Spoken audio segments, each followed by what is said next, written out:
Admiral Sovethur did not watch the battle. He watched the numbers, sensor feed, distance markers, energy output from the human vessel. Structural integrity estimates that his system updated every 4 seconds. He stood at the center of the command deck of the Vrathsal, the largest warship the hegemony had ever launched, and he watched columns of data scroll down a pale blue screen, and he felt nothing in particular. 37 vessels against one. It was not a battle. Sovethur had been in battles. Battles had weight to them. A battle was two sides pressing against each other, like stone against stone, each one trying to find the crack in the other. This was not that. This was a notification made physical. The Vreth hegemony had told the human ship to leave the contested corridor near the Velarath system 3 times now. The human ship had responded with something its crew apparently called Standard Hailing Protocol, which, when translated, amounted to, "We are here. Please identify yourself and your intentions." Intention. Sovethur had found that almost interesting, the first time he read it. The humans wanted to discuss intentions, as if intentions were the relevant variable, as if what mattered was what a thing meant, rather than what a thing did.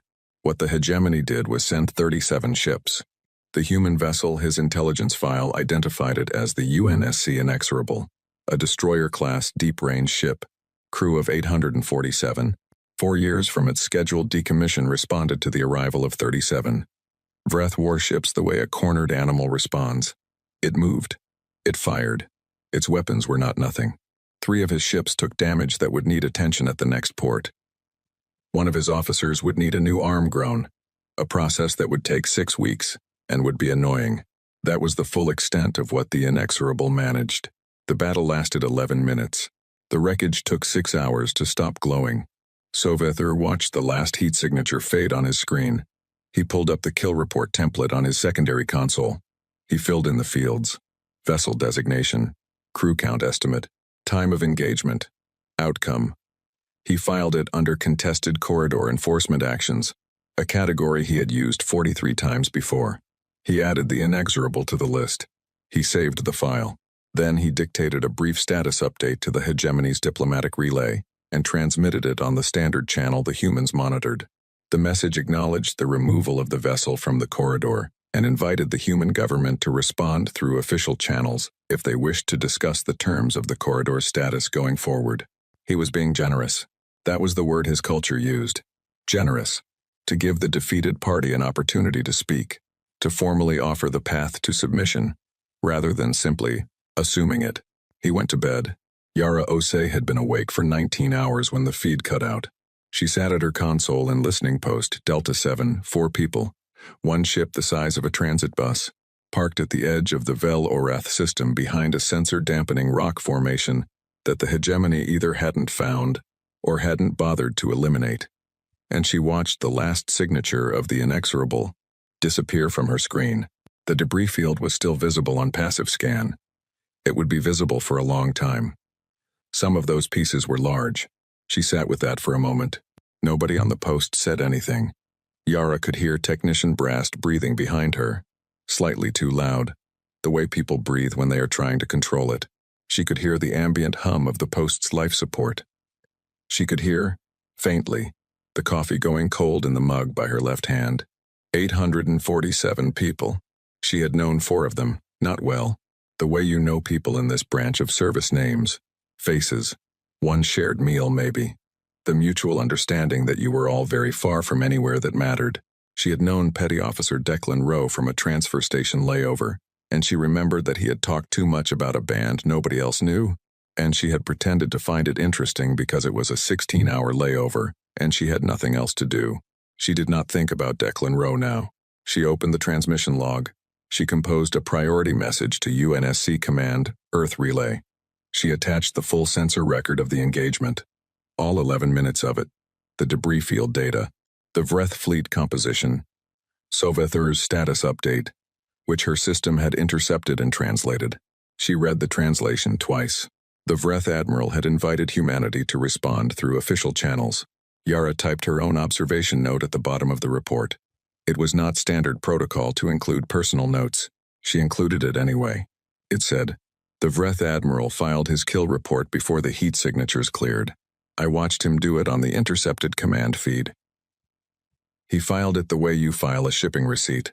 I want command to know that. She sent the report. Then she sat back in her chair and looked at her hands. They were not shaking. She thought they should be shaking. She thought about that, about why they weren't. And she realized it was because she had passed through the part of this that felt like grief about 40 minutes ago, when the last big piece of the inexorable had broken apart on the passive scan, and she'd understood that there was no part of this that was going to be okay. She'd used up the shaking somewhere in there. What was left was something else, something that sat very still. Brast came up behind her and put a hand on her shoulder. She let him.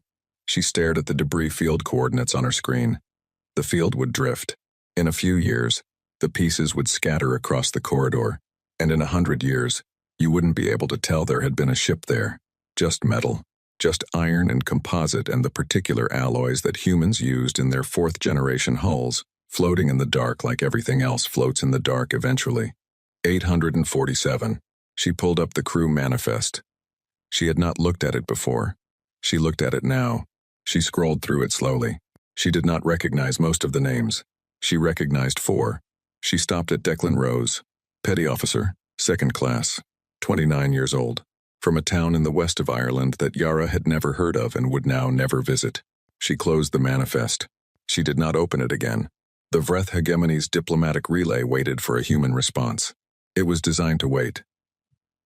It had waited for responses from 43 civilizations at various points in the last 3 centuries. Most of them had responded within 1 or 2 cycles. The fastest had responded in 4 hours, a species called the Sulith Va, small and purple and extremely anxious about everything, who had transmitted a formal apology, a territorial concession, and a gift of significant cultural value before the hegemony's first warship had even cleared their home system's outer edge. The Vreth did not dislike the Sulith Va. The relay waited. Day 1 passed. The relay logged. No response. Standard protocol. Continue monitoring. Day 3. No response. Day 7. The hegemony's Xenopsychology division produced its first assessment. It was a short document, confident in its conclusions. The humans were in a grief phase. Their species bonded in unusually strong clusters, family units, crew units, national units, and mass death created a destabilizing disruption in those clusters. The species needed time to process loss before it could engage in rational diplomatic exchange. This was well documented in the hegemony's files. 3 other species had shown similar response delays after military corrections. Expected response window: 30 to 60 cycles. The diplomatic channel stayed open. The hegemony's trade desk quietly adjusted the tariff structures on goods moving through the corridor. The contested zone was reclassified as hegemony administered. The paperwork was filed under Standard Territorial Acquisition Protocol, a category that required no outside acknowledgement to become legally binding under hegemony law. It was tidy. Sovether submitted a commendation report for 3 of his tactical officers and moved on to other assignments.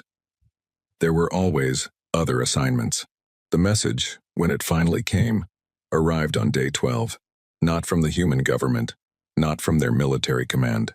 It came from a civilian academic at a university on the human homeworld, a xenolinguistics professor named Dr. Alia Stern, who had apparently been contracted by someone to do a translation verification. She sent a single transmission asking for confirmation that the hegemony's original notification, the 9-paragraph document, transmitted to the inexorable before its destruction, had been correctly received and rendered in the human standard language. The hegemony's diplomatic office confirmed it had. Dr. Stern thanked them and ended the transmission. The diplomatic office logged it as an administrative follow-up and filed it accordingly. Nobody flagged it. The listening post received a resupply drone on day 15. Yara helped unload it. Mostly food. Mostly the kind of food that didn't need cooking, dense brick-shaped rations that tasted like cardboard but kept you alive, which was the relevant metric this far out. There were also new data cores, 3 maintenance replacement parts for the sensor array, and a sealed communication packet addressed to Yara personally from her immediate superior at UNSC Command. She opened it in private. It said, "Your personal notation has been received. It has been forwarded to the relevant parties. No further action is required from your end at this time. Relevant partie." She folded the message. She put it in her jacket pocket. She went back to unloading the drone. Brast asked her if everything was okay. She said yes. She was not lying, exactly. She just didn't have a better word for what everything was. On day 19, the sensor array picked up something strange. Not a ship. Not a weapon signature. Something Yara had to look at 3 times before she was sure she was reading it right. A mathematical transmission. Tight beam. Aimed not at any populated system but at a stretch of open space on the far side of the corridor.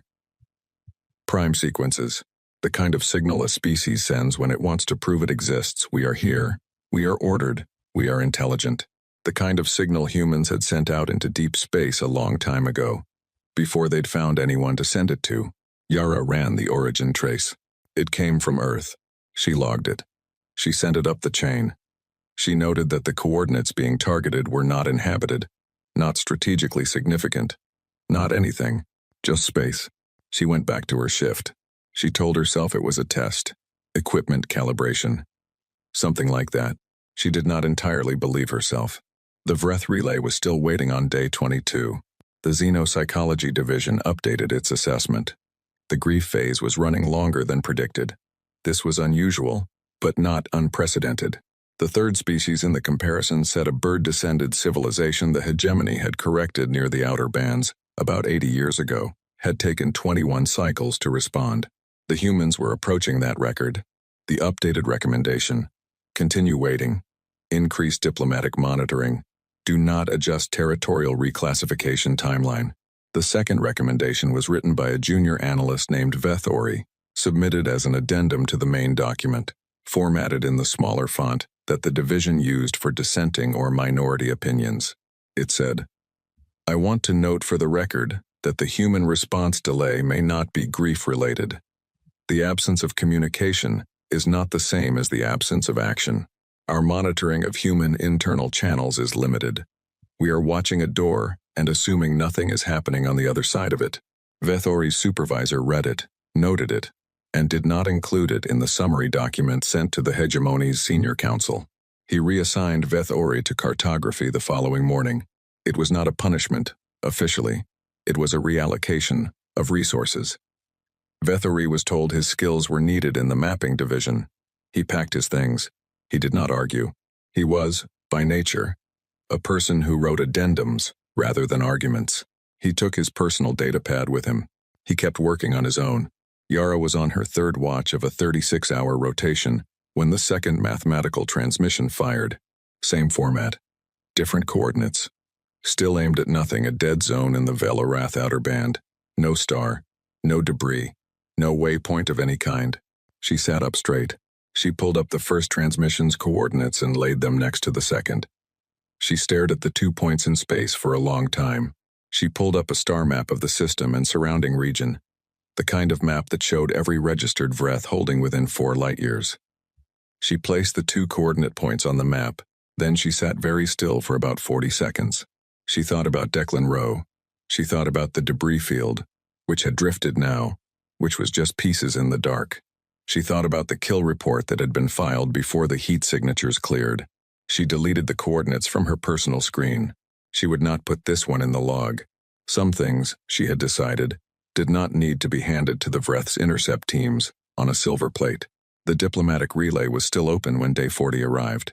It had now been open longer than any previous post-correction response window in the hegemony's documented history. The Xenopsychology Division had stopped issuing timeline estimates. Soveth-Ur received a query from his command asking if he thought a second notification was warranted. He considered it. He composed a response recommending patience.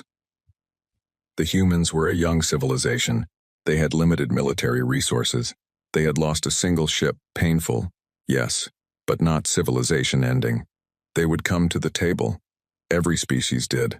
He sent the response and returned to his other work. That night, if night was the right word for the dark cycle on a warship that never truly slept, he reviewed the sensor record of the inexorable one more time. He had done this several times now, though he would not have been able to say why. He watched the 11 minutes of it. He watched the human ship move hard, aggressive, committed, firing everything it had into the face of 37 warships, with the particular focus of something that understood it was going to lose. and had simply decided that understanding was not a reason to stop. He closed the file. He filed nothing about his thoughts. He was not certain his thoughts had a category. Day 41. The response came. The Hegemony's diplomatic office received a transmission from UNSC Command, Earth. Standard format. Correct authentication codes. Timestamped and logged at 061, 4 hours. Relay station time. The duty officer opened it, expecting the formal protest structure. There were templates for this. Established forms that civilizations used when they wanted to register objection to a military correction. He expected references to casualties. He expected language about territorial rights, about violations of deep space navigation accords, about the value of human life. He expected, honestly, a number. There was always a number. The number was the beginning of the negotiation. He read the transmission. He read it again. He checked the authentication 3 times. The transmission was 2 sentences. The first sentence was a reference number, the Hegemony's own 9-paragraph notification, filed before the destruction of the inexorable, cross-referenced by its official document ID. The second sentence was, received and acknowledged. Nothing else. The duty officer stared at his screen. He called his supervisor. His supervisor read it. He called his supervisor. Sovethur was woken up at 0340 by a priority summons. He sat at his console with sleep still heavy in his joints and read the 2 sentences on his screen. Received and acknowledged. He sat there for a long time. Outside the Vrathsol's viewports, the corridor drifted quiet and cold. The reclassified territory sat exactly where it had sat before. The kill report was filed. The paperwork was clean. Everything was in order. Received and acknowledged. He read it a 3rd time. Then he did something he had not done since the early years of his career. Before 43 corrections had made him very sure he knew how these things went. He was not sure.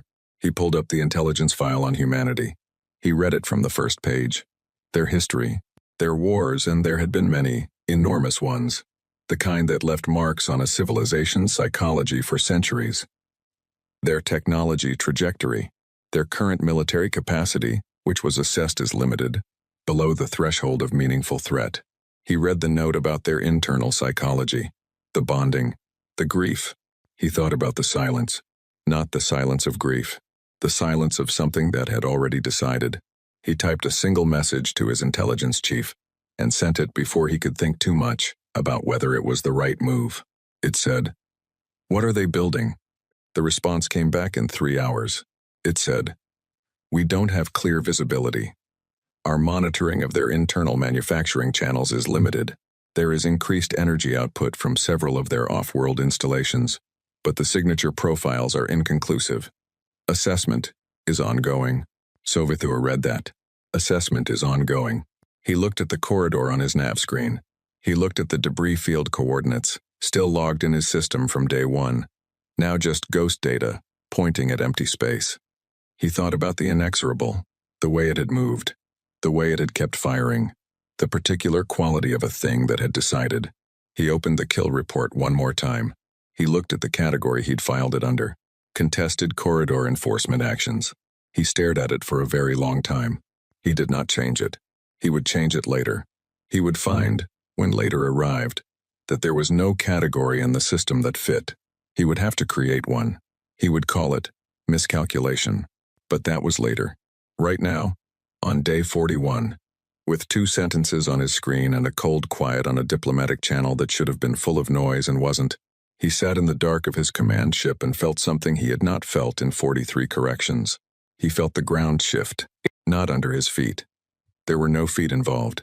It was something older than that, something in the part of him that was, before it was an admiral, before it was a soldier, before it was anything the hegemony had shaped it into, just an animal. And the animal said, "Something is wrong." He did not sleep again that night. 40 light-years away, on a planet that was about to become the quietest, busiest place in the known galaxy. 61 warships were nearly ready. The first thing they did was go quiet. Not the quiet of grief, not the quiet of shock. The Vreth Xenopsychology Division had cataloged both of those. Grief quiet had a shape to it. You could see it in the communication patterns, the spike of internal transmissions between bonded units, the way a species turned inward and talked to itself more than usual when it was hurting. Shock quiet looked different, more like static, like a system trying to reboot. This was neither. This was the quiet of a door closing. The hegemony's monitoring team spent the first week logging the absence of things. No formal protest filed with the Interstellar Commerce Relay. No emergency session called at the neutral ground diplomatic station near the Ketvora Junction. No public statement from the human government's leadership. The human news channels ran the story, the inexorable, the crew count, the 11 minutes, and then the human government said nothing. And after a few days, the monitoring teams noted that the news channels had gone quieter too.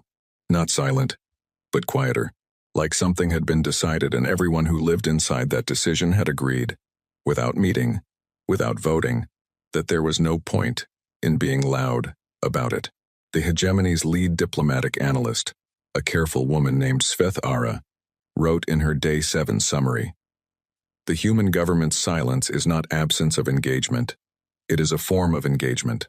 We should treat it as communication." Her supervisor read it and wrote back, "Speculative. Revised to reflect observable data only." She revised it. She kept the original in a personal file. On Titan, the third shift never went home. It was not an order, exactly. There was a memo, 3 paragraphs, dry language, the kind of document that said, increased operational tempo rather than we are working through the night, until further notice. But the third shift read the memo and looked at each other and nobody put on their coats. The bay was large enough to swallow a city block. It smelled of welded metal and coolant, and the particular sharpness of materials being pushed past their comfort range. Workers moved in the specific way that people move when they are tired but not stopping, heads down, efficient. The unnecessary movements cut away. Nothing left but the work. Foreman Dessa Ybarra had been running the bay for 11 years. She had seen surge periods before military contracts, emergency retrofit schedules, the occasional political decision that translated into overtime for everyone below it. She had never seen anything like this. The frames going up in Bay 7 were not a retrofit. She knew the general silhouette of every human warship class in service. She had worked on most of them at one point or another. These frames were not a class she recognized. They were longer than anything she'd worked on. The forward section had a geometry she couldn't quite resolve, angles that looked wrong until you stared at them long enough to understand they were only wrong in comparison to what had come before. She didn't ask questions. She had learned, in 11 years, that you didn't ask certain questions when the paperwork came with that particular level of classification stamp. She just made sure Bay 7 ran 3 shifts a day and that nobody went home before the day's targets were met. She bought coffee for the third shift out of her own account. It seemed like the right thing to do. The vote in the UN Security Council happened on day 11. 15 members, 15 votes, yes. No debate recorded in the official minutes, no speeches. The session lasted 4 minutes and 30 seconds, which was shorter than the time it took most members to find their seats. Whatever was voted on was not in the public record. The session was classified at a level that most government officials would spend their entire careers without ever seeing. 2 things became visible from the outside. Afterward, first, 3 manufacturing installations that had been running at standard capacity began running at something significantly beyond standard capacity. The energy output alone was measurable from a distance. The hegemony sensors logged it as industrial activity, likely civilian, possibly construction-related. They flagged it low priority. Second, Admiral Cressida Vane, who had been on scheduled leave following the completion of a patrol rotation near the outer rim, was recalled. She was given a new assignment. The assignment had no public designation. She was simply gone from the leave roster and present, according to internal UNSC tracking, at an undisclosed installation. A journalist on Earth's largest news platform tried to file a query with the UNSC press office about the recall. The press office responded with the standard form letter it sent when it had nothing to say. The journalist filed it away. She had a lot of form letters. Vane arrived at the installation on a transport that did not appear on any civilian flight log. The installation was cold. Everything in this part of space was cold. It was a working principle of the universe that the further you got from anything warm and alive, the more cold asserted itself as the natural state of things. The installation's corridors were wide, lit by strips of pale, functional light, and smelled of a cleaning compound that was doing its best against the underlying smell of metal and distance. Her aide, Lieutenant Sorrow, met her at the airlock. He was 26 years old and had the kind of precise posture that comes from being young enough to still believe that posture matters. He had a data pad in his hand and a look on his face that meant he had things to tell her and wasn't sure which one to lead with. She let him walk with her. She looked at the bay they were passing. The ships being assembled there were visible through the observation glass, not finished, not even close, but enough of a shape to see. She looked at them for a long moment. "The notification," she said. Sorrow looked at his data pad. He had a briefing queued. Staffing assignments, supply chain status, projected completion timelines. "The Vreth notification," she said, the 9-paragraph document they transmitted to the Inexorable before they destroyed it. "Get me the original, not a translation. The original, in Vreth standard, with the translation appended." He wrote it down. "I'll have it to you before the briefing. I want it on the bridge." He looked up. "The bridge of whichever ship I'm on when we leave." She did not look away from the observation glass. "I want it framed, if we have anything to frame it with. If not, print it and put it somewhere I can see it." He wrote that down too. He did not ask why. He had been her aide for 2 years. He had learned, in 2 years, that when she asked for something without explaining herself, the explanation would become clear, at a point that she had already calculated, and he had not reached yet. They walked on. She said nothing else for the rest of the walk. He would think about that later, about how she had walked through an installation full of ships being built for a war, and said only 2 things. She had asked for the notification, and she had said she wanted it where she could see it, not as a reminder of what was done to them. He would figure that out much later. She wanted it where she could see it, to remember exactly what had been said, exactly how it had been worded, the specific language of a species that thought it was being generous. The Vreth received the first mathematical signal on day 19. Prime sequences. Tight beam. Aimed at nothing. The signals desk logged it and ran it through the standard analysis filter. The filter returned. Non-hostile, non-directed, mathematical pattern, consistent with exploratory or calibration transmissions. The filter further noted that the target coordinates contained no strategic assets, no population centers, no navigational significance. Low priority. Filed. Moved on. The second signal came on day 23. Same format. Different coordinates. Still aimed at nothing. The signals desk ran the same analysis, got the same result, logged it, filed it. The analyst who processed both signals, a quiet, methodical person named Hethva, noticed that the 2 sets of coordinates had something in common. She couldn't immediately say what. The sensation was more instinctive than analytical, the feeling that 2 things were related before you could explain why. She pulled both coordinates up on her mapping system and looked at them side by side. She could not see the connection. She moved on to the next item in her queue. She had 43 items waiting. Vethori, in cartography, had a lot of time to think. Cartography was not a demanding assignment for someone with his background. His previous work had been analytical pattern recognition, behavioral modeling, the kind of close reading of data that required staying with something long enough for its shape to reveal itself. Cartography required precision and patience, and a willingness to update maps that had not changed meaningfully in decades. It was quiet work. He didn't mind quiet work. He had brought his personal data pad, which contained everything he had been working on before the reassignment. He reviewed it during his breaks. He updated it when he had new information. He had, over the course of his career, developed the habit of keeping 2 files, one for what he could prove and one for what he suspected. The second file was always larger. He added to the second file every few days. On day 26, the signals desk circulated a routine report that included, in its appendix, a summary of unusual transmissions received in the monitoring period. It was the kind of document that went to everyone in the analytical division as a matter of protocol, and that most people read the first paragraph of before moving on. Vethori read all of it. He read the section on the prime sequence transmissions twice. He opened his mapping system. He pulled up the target coordinates for both signals. He looked at them for a long time. Then he pulled up a map of Vreth-controlled space, every holding, every population center, every installation of strategic value within the relevant range. The kind of map that cartography kept constantly updated, because this was, among other things, what cartography was for. He overlaid the two coordinate points. The first point lined up with nothing. The second point lined up with nothing. But between them, and extending outward from them, there was a line, a geometric implication, the kind of line that only existed if there were more points coming, the kind of line that, if you extended it in the direction the mathematics suggested, passed through.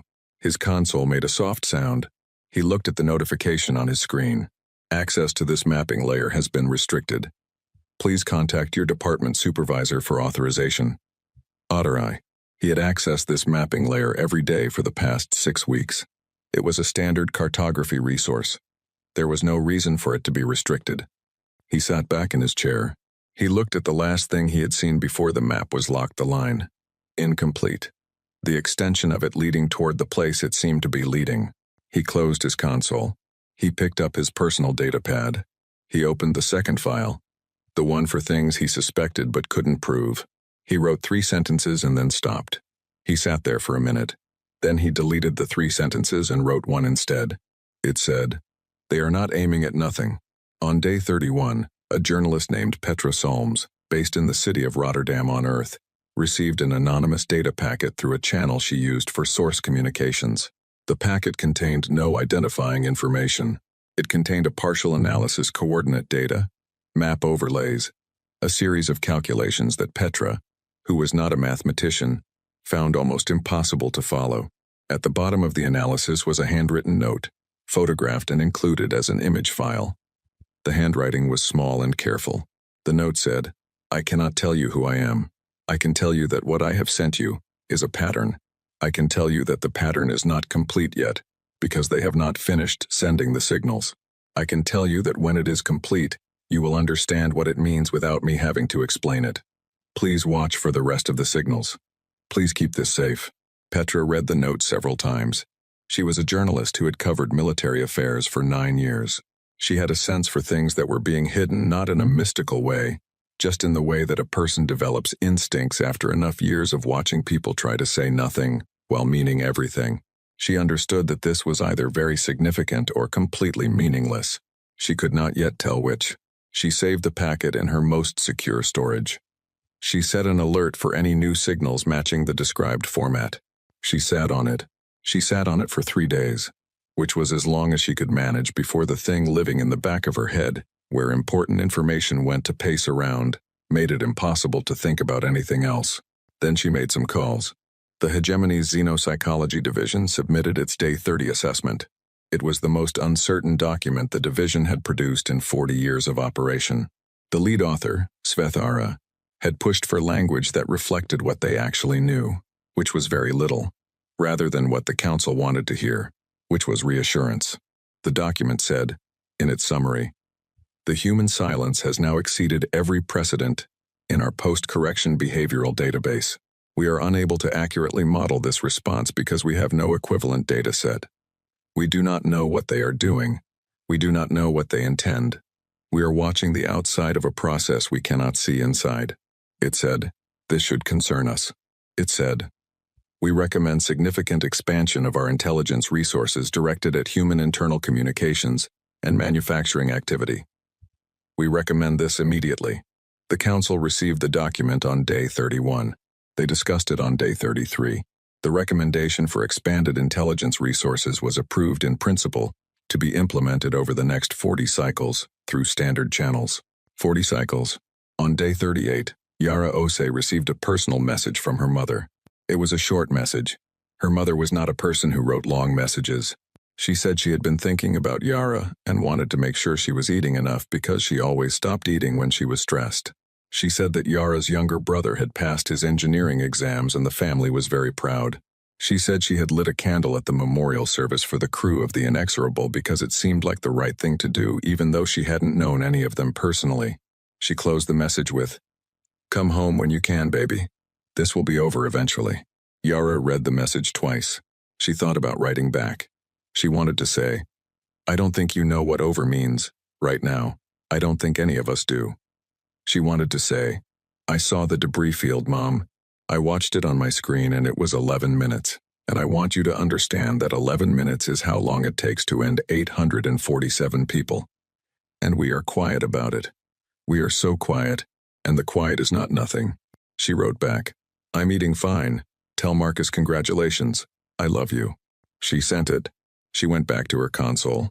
On the passive scan, nothing unusual. The corridor sat empty.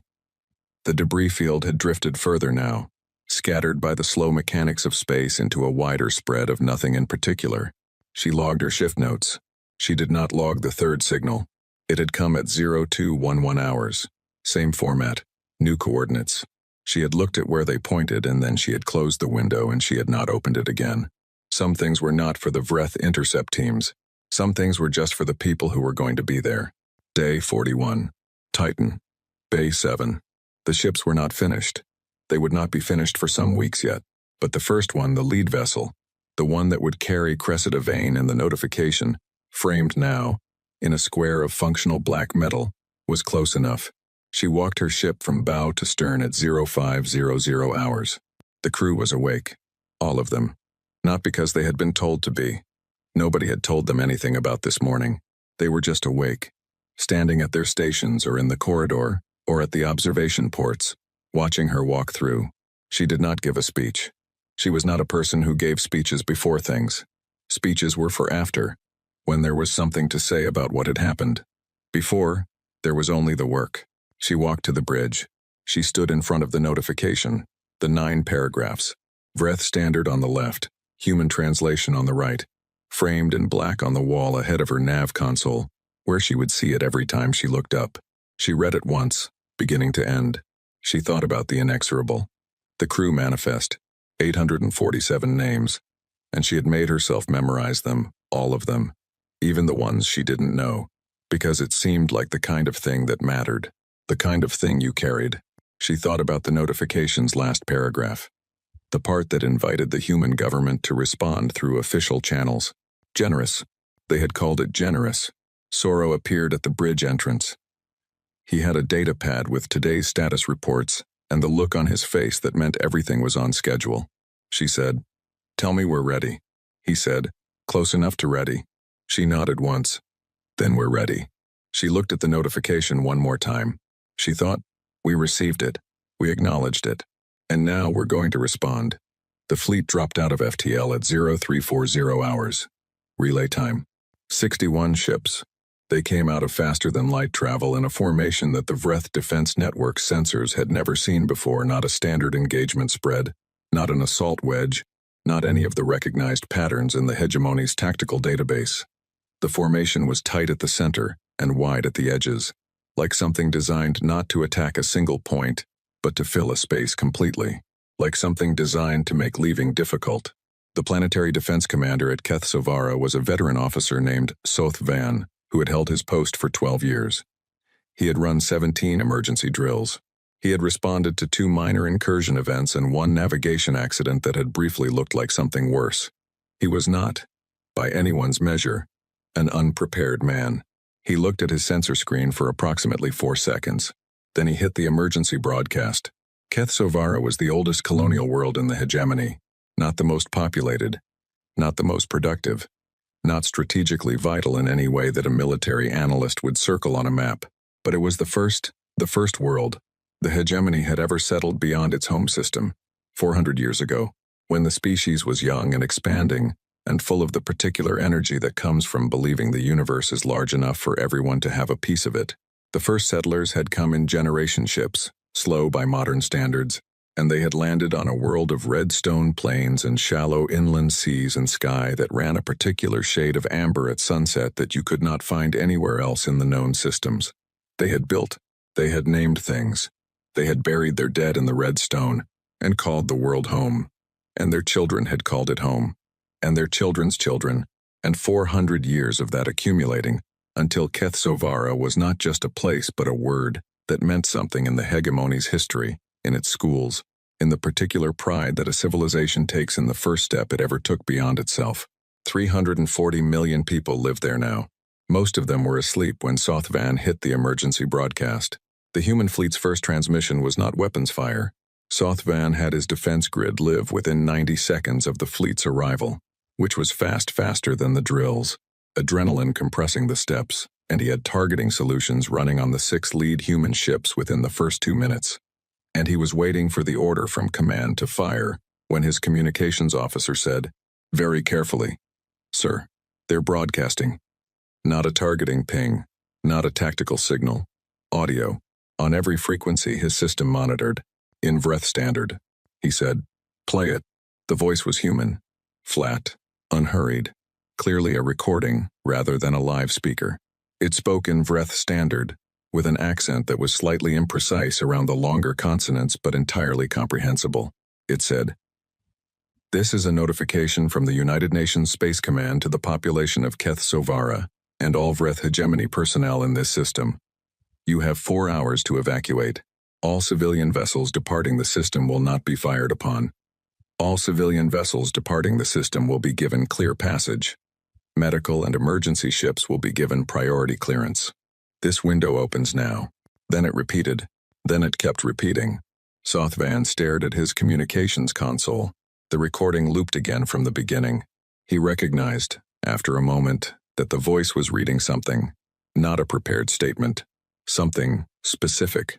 He listened more carefully and then he recognized the cadence, the formal structure of it, the legal phrasing. He had heard this document before. Everyone in the hegemony who followed the diplomatic feeds had heard this document. It was the notification, the 9-paragraph notification that the hegemony had filed before destroying the inexorable. Every word of it, read aloud, in Vreth standard, on repeat. They had sent a notification, and now the humans were playing it back. He sat with that for 1 second. 2. The recording reached the paragraph about generous provision of official channels.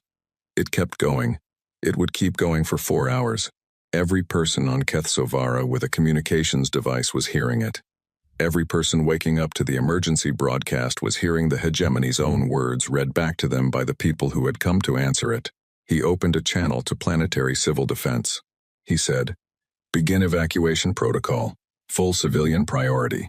Everything that can fly gets in the air."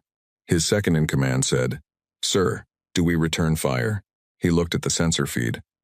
61 ships, holding position, not advancing, not targeting, waiting out the 4 hours with a patience that felt, to Sothvan, like the most frightening thing he had encountered in 12 years of defense work.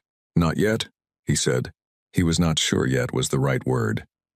He used it because it was the only word his training gave him for this situation, and his training had not, in 12 years, prepared him for this situation. He started counting ships. How many he had. How many they had. What the math said. He knew what the math said. He got on the channel to civil defense. Aboard the lead human ship, the UNSC Relentless, Admiral Cressida Vane stood at the forward viewport. Her hands were clasped behind her back. This was a habit, something she did when she needed her hands to be somewhere they wouldn't interfere with her thinking.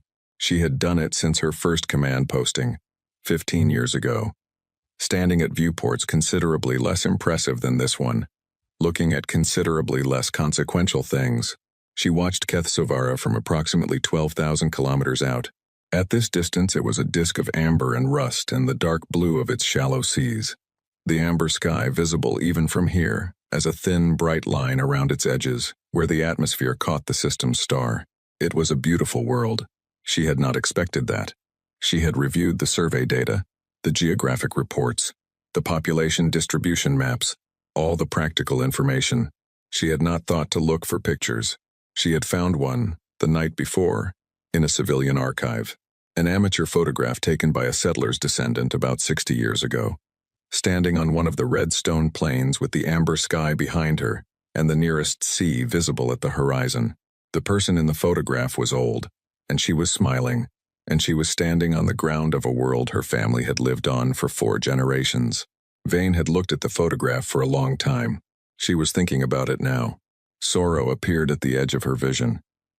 He had a status report. Evacuation feeds, civil defense communications, the number of ships leaving Keth Sovara's atmosphere, updated every 15 minutes. She said, "How many are moving?" "Civil defense activated within 4 minutes of our broadcast. They're moving fast." He looked at the datapad.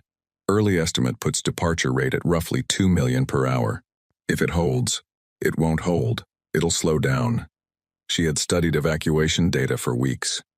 Populations moved fast at first, when fear was clean and simple. Then they slowed people going back for things, people refusing to leave, people who had nowhere to go and stood in the middle of the street because the choice between leaving everything and leaving didn't feel like a choice at all. "We log every ship that clears the system," she said. "Already running. Every one, Sorrow. I want the count continuous." He said, "Yes, Admiral." She looked at the world. She thought about the photograph. The old woman. The amber sky. 4 generations of a family in the red stone ground. She thought about a kill report filed before the heat signatures cleared. She thought, this is what we decided to become to get them to the table. She thought, I need to know that was true.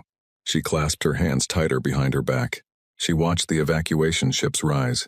Inside Kethsovara, it looked like this. The emergency broadcast woke people in the middle of the night. The alien voice speaking Vreth standard across every device in every home. The notification on repeat, recognizable within the first sentence to anyone who had read the news in the last 2 months. Which was everyone. Most people moved immediately. The particular animal intelligence that lives below thought and training said, 61 ships and 4 hours. And the legs were already moving before the brain finished its calculation. Some people did not move. An old man in the capital city named Vreth Sol, who had been born on Kethsovara, and whose parents had been born on Kethsovara, and whose grandparents had helped survey the southern Redstone Plains before he was a thought in anyone's mind, sat in his kitchen and listened to the broadcast and looked at the window and looked at his hands and did not stand up. His daughter found him there 40 minutes later. She had come back for him after getting her children onto an evacuation transport. She stood in his kitchen doorway and said, "Father, we have to go." He looked at her. He said, "I was born in this house." She said, "I know." He said, "My mother is buried 3 streets from here." She said, "Father." The broadcast repeated. The notification, patient and mechanical, reading itself back to everyone who could hear it. He stood up.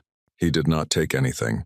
He walked out of his house and he did not look at it again because he knew that if he looked at it he would stop walking, and he could not stop walking. His daughter held his arm and they walked to the transport and they left. 3 hours and 51 minutes into the window, Sothvan filed his final evacuation count. 331 million.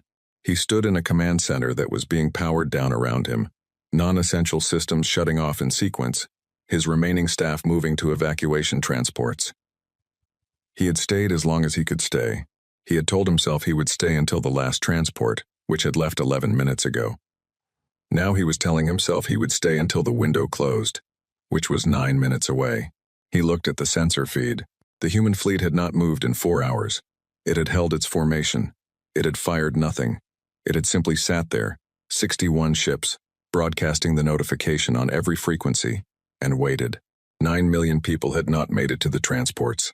He had the number in his head, and he could not put it anywhere useful. 9 million was too large a number to hold.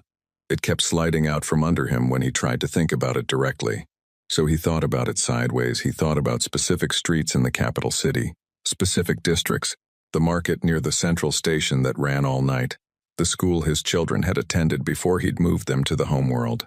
He thought about the particular weight of 9 million people's ordinary lives, and he could not hold that either. He picked up his command kit. He walked to the last transport. He did not look at the sensor feed as he left. He did not need to. He knew what was about to be on it. Vane watched the window close. The counter on her secondary screen ticked over.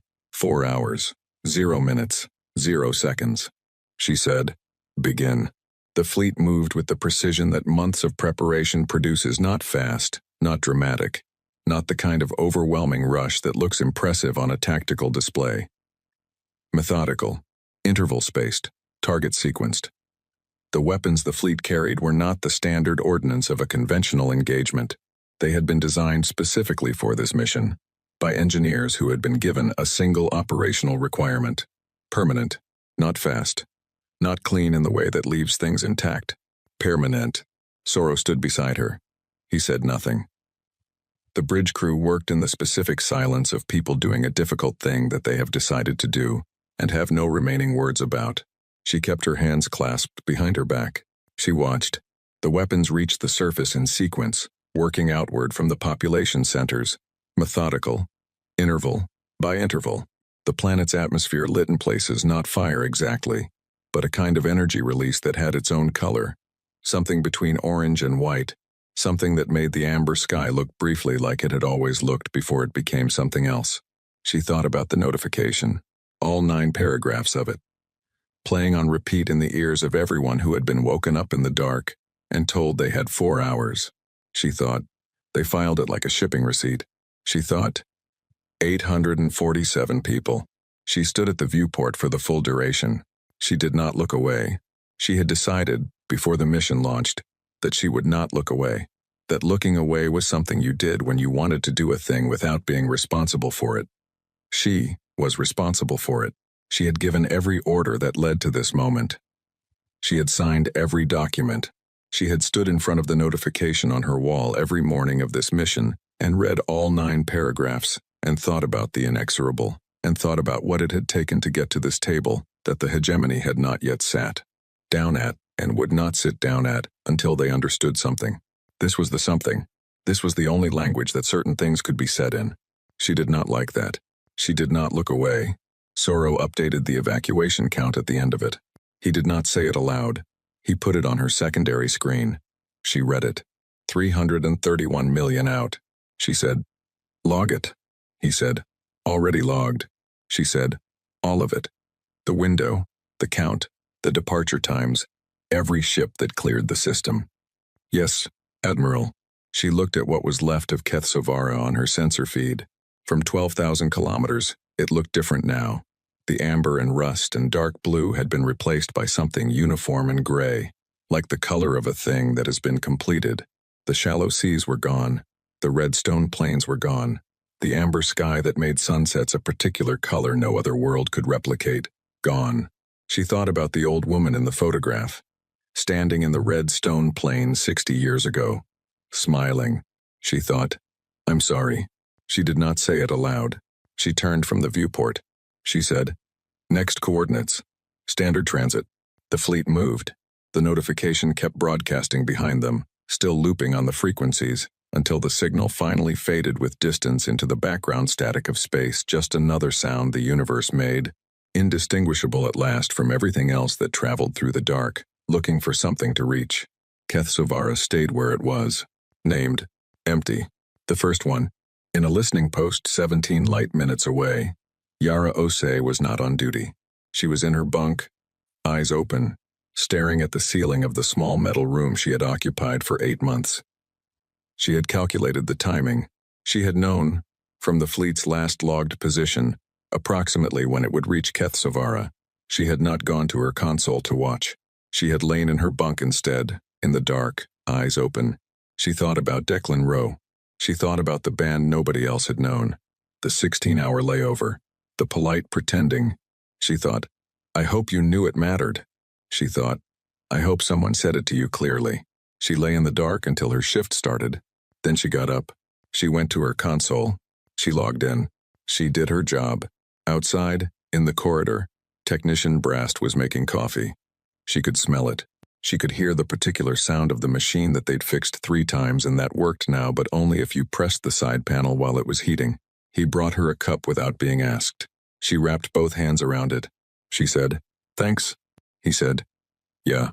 They did not talk about Keth Sovara. There was nothing to say about it that the universe wasn't already saying. In the particular silence of a world that had been named for 400 years and was now, for the first time, quiet. The Vreth sent 40 ambassadors. They arrived at the neutral station near the Ketvora Junction, on a ship that was, by design, visibly unarmed. The station was old, built 300 years ago as a trading post, expanded twice, now used almost entirely for diplomatic meetings between species that did not trust each other enough to meet anywhere else. The walls were the color of old bone, and the air recycling system made a faint sound every 40 seconds that people who worked there had long stopped hearing. The 40 ambassadors wore their formal dress, deep gray robes with silver thread at the collar, the kind of clothing the hegemony used when it wanted to communicate gravity and authority without aggression. They had prepared materials, position documents, legal frameworks, a detailed record of precedent from the 43 previous correction cases, all of which had resolved through negotiation. They had a lead speaker, Ambassador Vrethoa, who had personally overseen 11 of those resolutions, and who was, by any reasonable measure, the most experienced diplomatic mind the hegemony could send. They sat at the long table in the neutral station's main conference room, and they waited. The human delegation arrived 11 minutes late. One woman, a gray civilian suit, the kind you could buy at any standard outlet, nothing impressive about it.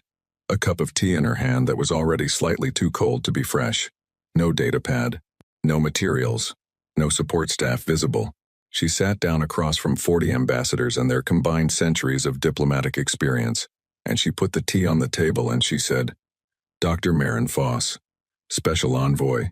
Then she looked at Ambassador Vrethoa and waited. Vrethoa, who had opened negotiations with 11 civilizations and never once been made to feel uncertain about the shape of the room, felt uncertain about the shape of the room. He began anyway. He was a professional. He laid out the hegemony's position. The corridor had been contested space under hegemony law, long-standing claim, documented and registered, available in the public record. The inexorable had received 3 notifications over the course of 2 standard cycles. The hegemony had followed all required protocols. The outcome, while regrettable, had been lawful under the legal framework that governed contested zone enforcement. He said the word regrettable twice. Dr. Foss listened to all of it. She didn't move. She didn't write anything down. She watched him the way someone watches a door when they're waiting for it to open. When he finished, she said, "We received your notification." Vrethoa waited for more. There was no more. He continued. He explained that the hegemony, in a gesture of goodwill, was prepared to open formal discussions on the corridor's status. A joint commission, a shared administrative framework. The hegemony would consider human commercial access to the corridor under a structured agreement with appropriate fees and schedules. He said the word goodwill once. Dr. Foss took a sip of her cold tea. She said, "We received your notification." The room was quiet. One of the 40 ambassadors shifted in their seat. It was a small movement. The kind of movement a person makes when they have realized that the conversation they prepared for is not the conversation that is happening. Keth Sovara was already gone by the time the first session ended. The news came through on the station's public relay, while the Vreth delegation was returning to their quarters. One of the junior ambassadors saw it first on his personal device and stopped walking so suddenly that the person behind him ran into his back. The senior staff convened in the delegation's private room. They pulled up the sensor data from the relay. They watched what was left of Keth Sovara on the screen, which was, in any meaningful sense, nothing. The bombardment had been precise and total. The evacuation window had been 4 hours. The human fleet had broadcasted in every Vreth language before the first shot was fired. A colonial world of 340 million people. 331 million of them had made it out. 9 million had not. The hegemony had not had 9 million casualties in a single engagement in over a century. Ambassador Vrethoa sat in his chair and looked at the screen and did not speak for a long time. Then he requested an emergency session with Dr. Foss for the following morning. She agreed. She requested that the session start no earlier than 0900. She said she preferred to have breakfast first. The second session began at 0900 on the mark. Vrethoa came with new materials. The hegemony had authorized him, in an overnight communication from the senior council, to expand the offer. Territorial concession along the corridor's eastern boundary. 3 systems, resource-rich, formally ceded to human authority, under the negotiated framework.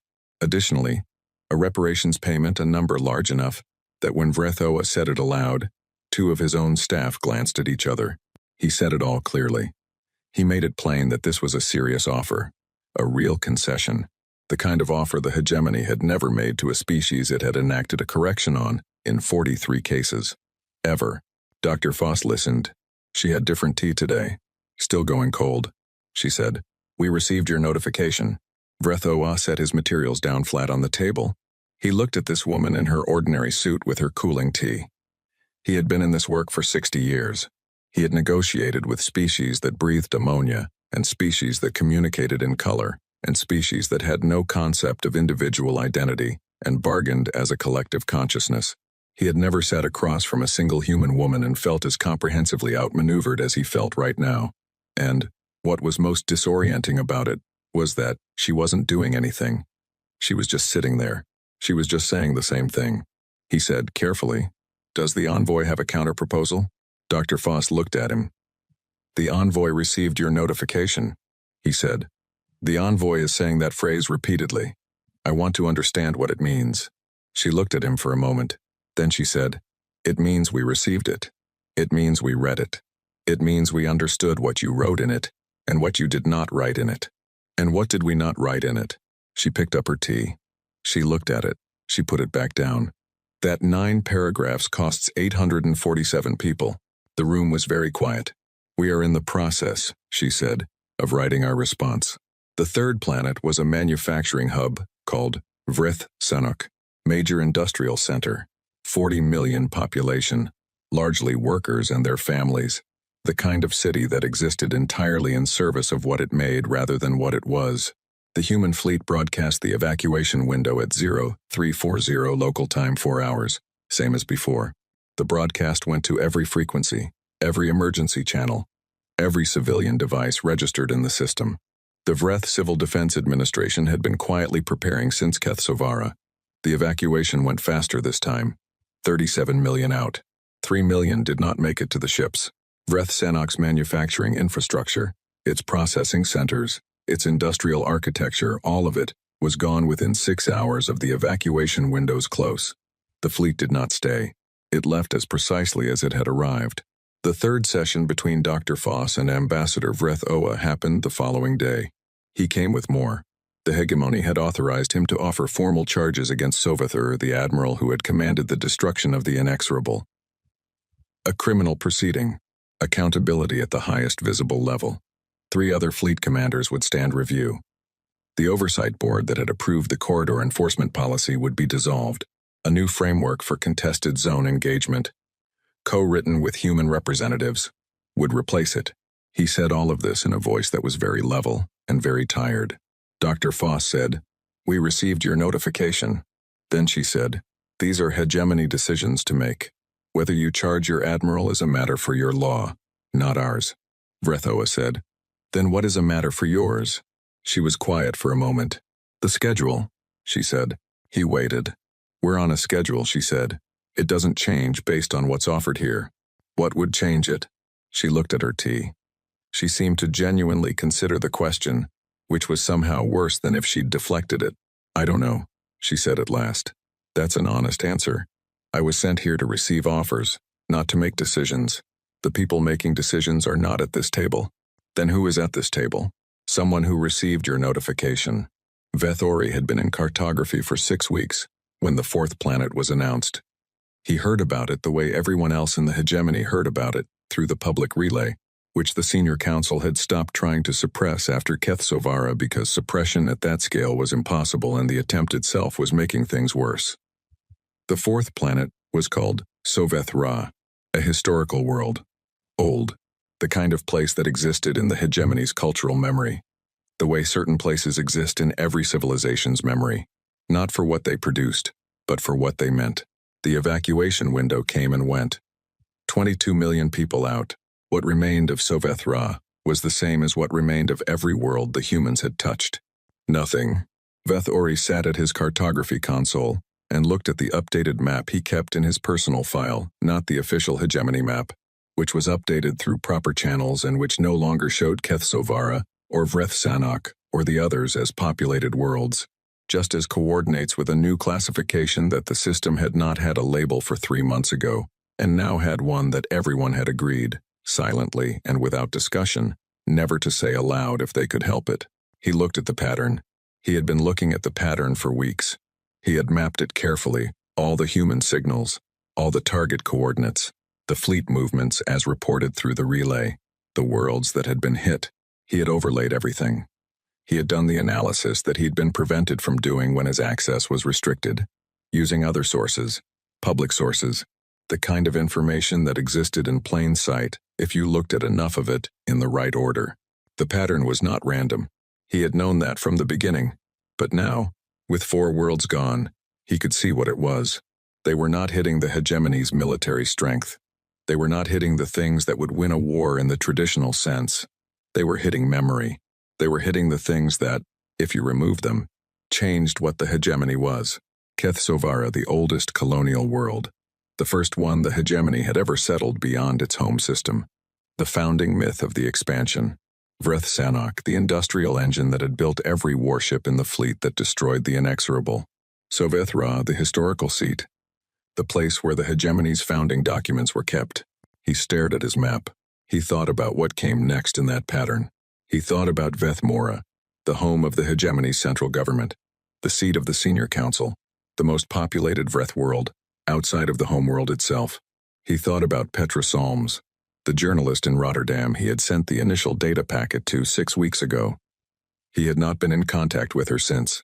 He did not know if she had acted on the information. He did not know if it had mattered. He pulled out his personal data pad. He looked at it for a long time. Then he composed a new message. Everything. The full analysis, clean and complete. The pattern, laid out clearly enough that anyone with basic spatial reasoning could follow it. The projection forward, what worlds came next if the pattern continued, and why, and what each of them represented in the hegemony's cultural architecture.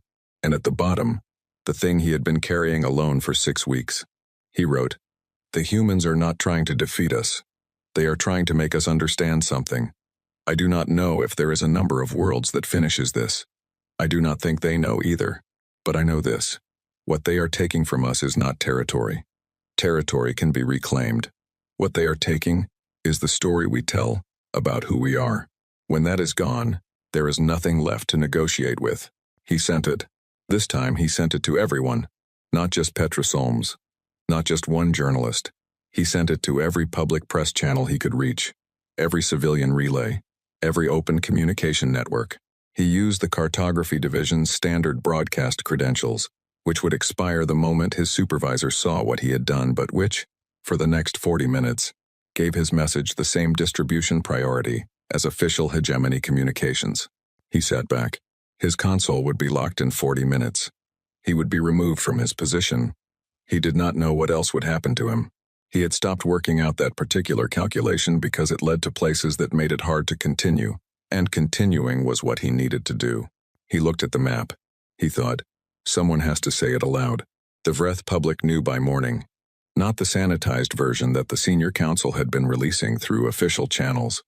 The version that called the destroyed worlds administrative adjustments and described the human fleet's actions in language designed to make them seem like a contained, manageable event. The actual version, Vethori's version, with the maps and the pattern analysis and the projection forward, readable by anyone who wanted to read it. The reaction was not what the senior council had feared. It was quieter. People read it and went very still. The way Yara Ose had gone very still, in a listening post, 17 light minutes from a debris field. The way Vethori had gone still in cartography with the map open and the pattern visible. The stillness of a thing that has been named after a long time of being unnamed. The senior council convened. It was the longest session in the council's modern history, 19 hours, continuous, with food brought in at hour 7, because it became clear it was not ending. Vethori's analysis sat at the center of the table, printed, annotated by 4 different council members in 4 different colors. They discussed options. They discussed, eventually, the question that Vethori had not quite asked, but had made inevitable by writing everything else. Is there a number? Is there a number of worlds that makes them stop? The intelligence division was asked to respond. The response came in written form, which was unusual. The intelligence division almost never communicated in writing with the full council. The document was 11 pages. The summary was a single line. Unknown. Behavioral modeling non-viable. Species lacks historical precedent for terminal point assessment. One council member asked the intelligence chief, who was present in person, to explain what that meant. The intelligence chief, who was a very old Vreth who had been doing this work for 40 years, and who had a quality of absolute honesty that was either his greatest strength or the reason he would never rise higher than he already had, said, "It means they have never stopped before. Every war they have fought in their recorded history, and they have fought many, more than we have, against each other. Over smaller things than this they have seen through to an end. We do not know what their end is here because we have never given them a reason to define it Until now. He paused. We gave them one, he said. 11 minutes.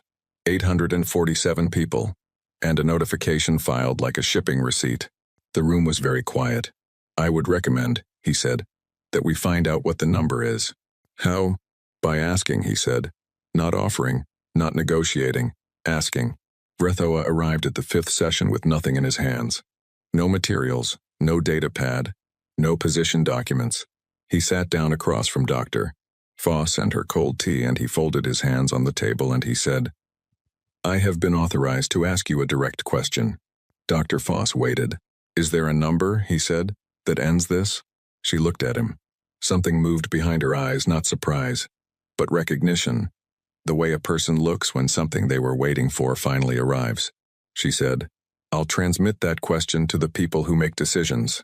How long will that take? Not long, she said. She picked up her tea. She put it back down. For what it's worth, she said. And her voice was no different than it had been in every other session. Same flat professional tone. Nothing in it you could call cruel. Nothing in it you could call kind either. Just steady, just present. I think it was a reasonable question. I think you should have asked it sooner. Vrethoa looked at his hands on the table. He said, I think so too. The session lasted 6 minutes. It was the shortest one yet. But it was, in all the ways that mattered, the first one. Outside the neutral station, in the cold of the junction's outer space, the human fleet was already moving toward the next coordinates on its schedule. It had not received new orders. It would not receive them for 3 more days. It kept moving. The schedule did not wait for conversations. The schedule was a thing that had been decided on day 11, in a session that lasted 4 minutes and 30 seconds, by 15 votes. No debate, no speeches, and it moved at exactly the speed it had always been going to move at, regardless of anything that happened at a table in an old station that smelled of recycled air and unfinished negotiations. It moved, and 3 days later, when the answer came back from the people who made decisions, it came in the form of a number. Vrethoa read it. He closed his eyes. He sat that way for a moment, alone in his quarters, the station humming around him. Then he opened his eyes. He picked up his communication console. He had work to do. The ceasefire was signed on a Tuesday. Nobody planned it that way. The day of the week was not a thing anyone had considered when the final terms were agreed upon and the signing session was scheduled. It was just the day it happened to fall on. And later, when people wrote about it, they would note the Tuesday the way you note unremarkable weather on the day of a significant event, not because it mattered, but because the ordinariness of it sat so strangely against the size of the thing. On a Tuesday, the Vreth hegemony and the United Nations Space Command signed a ceasefire agreement in the main conference room of the neutral station at Ketvora Junction, in front of 12 witnesses and 1 recording system, in a room that smelled of recycled air and had walls the color of old bone. The agreement was 47 pages. The first appendix was a list of names, all 847 of them, from the inexorable, printed in full, in both human, standard and Vreth, formal script, beginning with the commanding officer and ending with the most junior crew member, a 19-year-old engineering assistant named Pita Taufa, who had been 6 weeks out of training, and who had, according to a note in his personnel file that nobody but his commanding officer had ever read, made the best coffee on the ship. It was the hegemony's senior council that had requested the appendix. They had requested it because Veth Ori's published analysis had made clear, in plain language, that the entire hegemony population had now read, that this had all begun with 847 people who had been filed like a shipping receipt. The council understood, by the time they sat down to finalize terms, that the record needed to say the names, that the names needed to be the first thing in the document, before the territorial clauses and the reparations schedule and the new framework for contested zone engagement. Before everything else, the names. Ambassador Vrethoa signed his section with a steady hand. He had been in this work for 60 years. He had signed 11 previous agreements, all of them from the other side of the table, all of them with a species that had come to terms with what the hegemony was. He signed this one from the side of the table he had never sat on before, and he kept his face very still, and he did not let himself think about the number 7 until he was back in his quarters alone and had closed the door. 7. He sat in his chair and said the word aloud once. because it seemed like the kind of thing that needed to be said by a real voice in a real room, rather than only existing as a figure in a document. 7 worlds. He had negotiated the ceasefire at 7. He had not known, when he asked the question, is there a number, that the answer would be 7. He had not known what 7 would feel like when it arrived. It felt like a door that had been open for a long time finally closing. He was not sure from which side. The galaxy rearranged itself quietly, not all at once, not with announcements or ceremonies or any of the formal structures that civilizations use when they want to mark a shift. It happened the way large things usually happen, gradually, then completely, through 1,000 small decisions made by 1,000 separate parties, who were each, individually, simply updating their understanding of how things were now. The Sulithva, small and purple and perpetually anxious, had been monitoring the situation from the beginning. They had 17 diplomatic observers at the Ketvora Junction, who filed reports every 6 hours. When the ceasefire was signed, their senior council convened and spent 9 hours reviewing the full record of everything that had happened since the Inexorable was destroyed. At the end of the 9 hours, their foreign minister sent a message to the Human Diplomatic Office. The message was brief. It said that the Sulithva had long admired humanity's commitment to its people and wished to open formal trade discussions at the earliest mutual convenience. The Human Diplomatic Office replied within the day.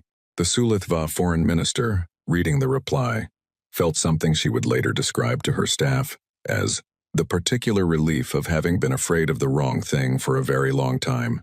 Other species followed, some quickly, some after a period of careful internal deliberation, some through intermediaries who could maintain plausible distance if the relationship turned out to be a mistake. None of them announced what they were doing in plain terms. None of them had to. The reshaping happened in the language of trade agreements and navigation treaties, and quietly updated threat assessments in military files that would not be declassified for decades. The Vreth hegemony's kill record, 43 civilizations corrected, logged, filed, became a historical document. The kind of thing studied in academic settings. The kind of thing that had a date on it now. Before and after. Soveth Urvas tried. The proceedings lasted 3 weeks. They were conducted within the hegemony's own legal system. As Dr. Foss had noted, was a hegemony decision to make. The human government sent no representative, filed no statement. The trial was conducted entirely by Vreth law and Vreth judges and Vreth procedural code, which had not previously had an applicable category for what Soveth had done, because what he had done had always, before now, been filed under enforcement and left there. His defense argued that he had followed every established protocol, that the notification had been issued, that the vessel had not complied, that his actions had been lawful, supported by precedent, approved at every level of the command structure above him. All of that was true. The court found him guilty anyway, not because the law said he was guilty. The law was genuinely unclear, because the law had been written in a time when enforcement was what you did to species that had not yet learned the shape of the world. The court found him guilty because the senior council, during those 19 hours of continuous session, had amended the relevant framework, and the amendment had been backdated to the date of the Inexorable's destruction, which was legally unusual, and had been contested by 4 different advocacy groups, and would be challenged in administrative courts for years. The sentence was removal from service and permanent restriction from any command position. He accepted it. He stood in the court and he listened to the sentence and he said nothing. He had known, from the night he read the 2-sentence response and felt the ground shift under him, that something like this was coming. He had known it the way you know a thing that lives in your body before it lives in your head. He returned to his quarters on the Vrath Sol to collect his things. He stood in his command room one last time, the same room where he had watched the sensor data from the Inexorable, the same screen, the same pale blue light. He pulled up the kill report. He looked at the category it was filed under. Miscalculation. He had changed it himself, weeks ago, the night everything began to be clear. He had created the category because the existing ones didn't fit. He looked at it now and he thought about whether it was the right word, whether miscalculation was honest enough for what it was. He decided it was the most honest word he had. He closed the file. He took his personal items and left the ship. He did not look back at it. He was the kind of person who had learned, over 43 corrections and one very long reckoning, that looking back at things did not change them. Vethori was offered a job.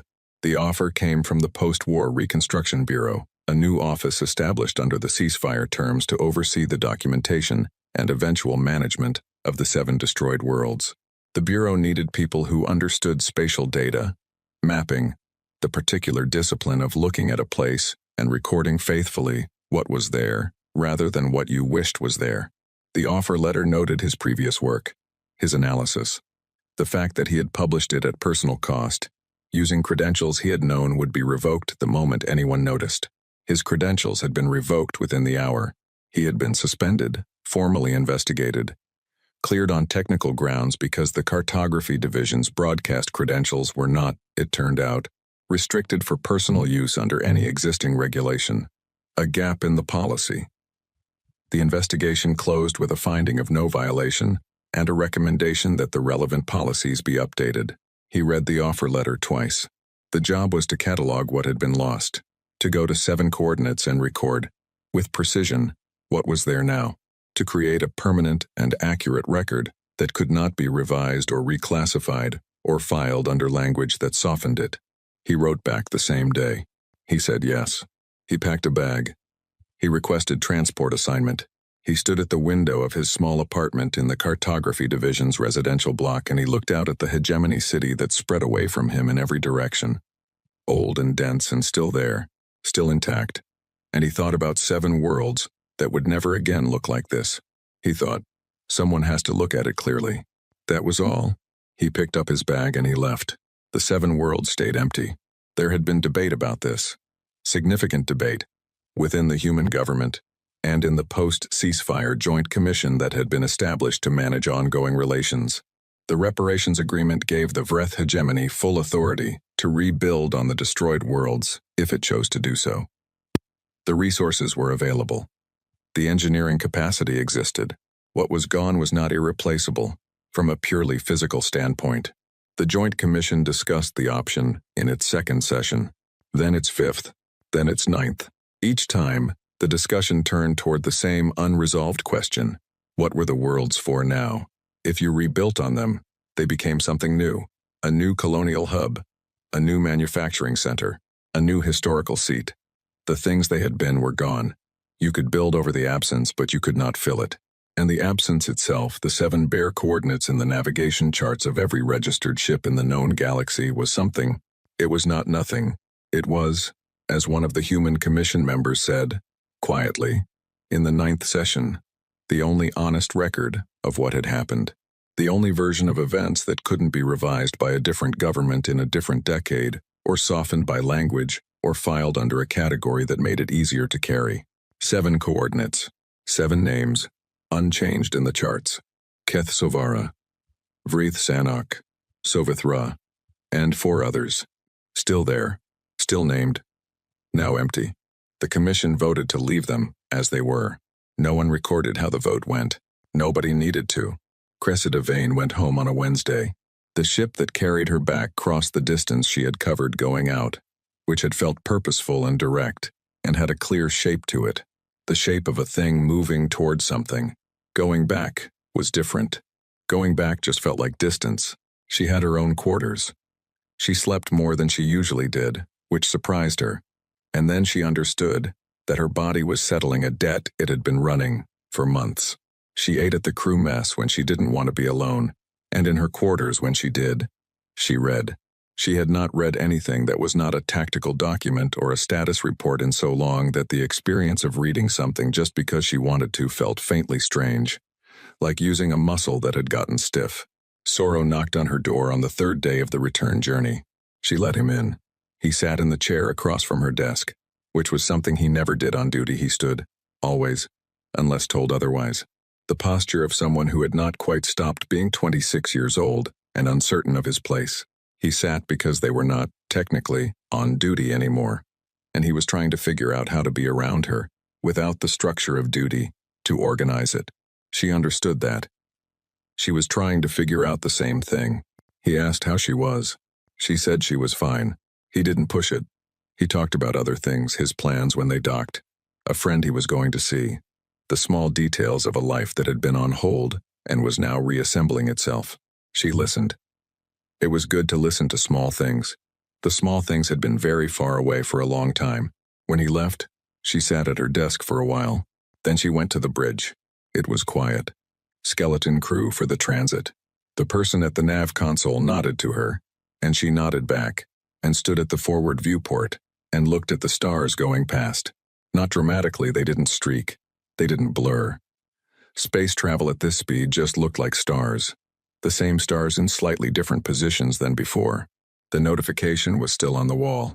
She had not taken it down. She didn't know what she would do with it when she got home. She thought about that. She thought about the 9 paragraphs and the 2-sentence response and the 41 days of quiet and 61 ships and 7 worlds, and the name Pita Taufa, 19 years old, the best coffee on the ship, first appendix, last name on the list. She stood there until the nav crew changed shift. Then she went to bed. Her apartment was the same. This always surprised her. When she came back from a long assignment, she had been gone for months, and the apartment had simply continued existing, without any of it mattering to it. The same small kitchen, the same window that looked out over a city that was not beautiful but was hers, dense and functional and full of light at night. The kind of light that meant people were awake in there, living their ordinary lives in the ordinary way. She unpacked. She bought groceries from the place on the corner that had been there since before she had moved in and would probably be there after she was gone. The person at the counter recognized her and said welcome back, and she said thank you, and meant it in a way that was hard to explain. She cooked a meal. She ate it. She washed the dishes. She went to bed at a reasonable hour. She woke up at 0400 and could not go back to sleep. She stood at the kitchen window. The city was mostly dark, the late-night lights giving way to the first thin edge of morning that wasn't quite morning yet. She had a glass of water. She stood and she looked out at the city and she thought. Her personal comm chimed. Sorrow. She had given him her personal number before they docked, because he had asked, and it had seemed like the right thing to do. She answered. His voice was slightly tentative in the way it got, when he wasn't sure if he was overstepping. He said he'd been thinking about her and just wanted to check in, sorry for the hour. He'd seen the time and nearly hadn't called. She said she was glad he did. He asked how she was. She said, I keep thinking about the notification. A small pause. The Vreth one? The 9 paragraphs? Yeah. She looked at the city. The light was starting to change, very slowly, at the furthest edge of the sky. We had 847 people on that ship. I know. She was quiet for a moment. I don't know what the right number was, she said. He didn't answer right away. She was glad he didn't answer right away. She didn't want a quick answer. She wasn't sure she wanted an answer at all. She wanted to say it to someone who would understand what she was actually saying. 7, she said. We stopped at 7. I gave the order to hold at 7, and I'd like to tell you I knew it was right when I gave it, but I'm not sure I did. I'm not sure I do now. You got them to the table. I got them to the table at 7. If it was 5, would they have come? If it was 4? If it was 3? He said quietly. You couldn't know that. No, she said. I couldn't. She pressed her fingers against the cold glass of the window. Outside, the city breathed its slow, nighttime breath. She thought about Kethsovra, the first one, standing at the forward viewport with her hands clasped behind her back, watching the evacuation ships clear the atmosphere, watching the fleet execute with a precision that was almost mechanical, that had been planned down to intervals she had approved personally, and thinking, this is what we decided to become, to get them to the table. She thought about 9 million people who hadn't made it to the ships. Not didn't, hadn't, past tense, already a fixed thing. I keep doing the math, she said, forward and backward. What if we'd stopped earlier? What if we hadn't stopped at 7? Sorrow said, vain. She waited. 847 people, he said. You carried them the whole time. I watched you. And I don't think you're going to stop carrying them. But I also think that if anyone was going to be in that chair, making those calls. He paused. I think it should have been someone who wasn't going to sleep well afterward. She stood at her window. The edge of the sky was going orange now, very slowly. The way morning always came, not all at once. Just a gradual insistence. Light taking back what the dark had borrowed. I'll call you later, she said. Okay. She hung up. She stood at the window until the city was fully light. Until the streets below were moving. People going to work. carrying coffee, moving through their ordinary morning, with the ordinary determination of people who had somewhere to be. She watched them for a long time. She thought about the notification on her wall back on the ship, which was docked now and would be retrofitted and recommissioned and would eventually carry someone else somewhere else. She thought about 7 coordinates in the navigation charts of every ship in the galaxy, sitting there under their old names, empty, not a monument. Nobody had called them that. Nobody had made a speech. There was no ceremony, no day of remembrance established, no formal structure around what they were. They were just there, 7 places that told the truth about what had happened, in the only language that couldn't be revised, the language of what you could see with your own eyes and could not argue with, and could not file under a softer category. She had not decided they would stay empty. That had been the commission, but she understood why. You left them because they were honest. Because honesty, in the long run, was the only thing that held. Everything else, the speeches, the ceremonies, the documents with their careful language could be rewritten, could be reframed, could be made to mean something slightly different by a different government in a different time. But a bare coordinate in a nav chart, a world that was named and present and empty, that just said this happened. She turned from the window. She put her glass in the sink. She put the kettle on. She stood in her small kitchen in her apartment that was the same as it had always been, and she listened to the kettle heat, and she thought about Pita Taufa, 19 years old, best coffee on the ship, first appendix, last name. She thought, I hope it was enough. She did not know. She would not know. That was the part nobody told you about. That was the part that lived at 0400, at a kitchen window. The part that didn't have a category in any filing system. The part that was not victory or defeat, but something that sat between them in the dark and didn't move. The kettle boiled. She made tea. She sat down at her kitchen table and she held the cup in both hands, and she let the warmth move into her palms, and she breathed. Outside, the city was fully awake. Somewhere, 7 coordinates sat silent in their charts. Somewhere, Vethori was arriving at the first of them with a mapping kit and a data pad and the particular discipline of someone who had decided that looking clearly was the one thing he could do. Somewhere, 847 names sat in the first appendix of a document that would be stored in archives on 3 different worlds and would be read, years from now, by people who had not been born yet. Somewhere, a 19-year-old's name was the last one on the list. She drank her tea. The morning came in through the window the way it always did. It did not ask her if she had done the right thing. She was glad for that. She would keep asking herself. That, she had decided, was the only honest way to carry it.